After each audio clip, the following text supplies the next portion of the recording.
গ্রামের ছোট্ট একটি মসজিদের পাশে থাকত ইয়াসিন নামে এক কিশোর।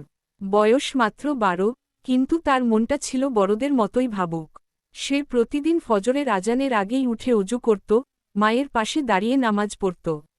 একদিন স্কুল থেকে ফেরার পথে ইয়াসিন দেখল, তার বন্ধু রাশেদ খুব মন খারাপ করে বসে আছে। জিজ্ঞেস করতেই রাশেদ বলল, আমার বাবা অনেক দিন ধরে অসুস্থ। ডাক্তার বলেছে অনেক খরচ লাগবে, আমাদের সেই টাকা নেই।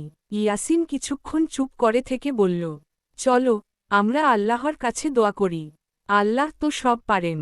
সেদিন মাগরিবের নামাজের পর দুজন একসাথে হাত তুলে কাঁদতে কাঁদতে দোয়া করল। ইয়াসিন বলল, হে আল্লাহ, তুমি আমাদের বন্ধু রাশেদের বাবাকে সুস্থ করে দাও, আমাদের উপর রহম করো। কয়েক দিন পর আশ্চর্য ঘটনা ঘটল। রাশেদের বাবার অবস্থার অনেক উন্নতি হল। ডাক্তার বললেন, বড় অপারেশন লাগবে না, শুধু ওষুধেই ভালো হয়ে যাবে। রাশেদ দৌড়ে এসে ইয়াসিনকে জড়িয়ে ধরল। তোমার দোয়া কবুল হয়েছে, আল্লাহ আমাদের কথা শুনেছেন। ইয়াসিন হাসল আর বলল, না, এটা আমার দোয়া না, এটা আল্লাহর দয়া। সেদিন থেকে গ্রামের অনেক ছেলে মেয়ে নামাজে আরও মনোযোগী হল।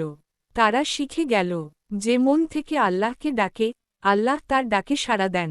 আল্লাহর উপর ভরসা করলে এবং মন থেকে দোয়া করলে, আল্লাহ অবশ্যই সবচেয়ে ভালো পথ দেখান। ভিডিওটি ভালো লাগলে লাইক, কমেন্ট শেয়ার করতে ভুলবেন না।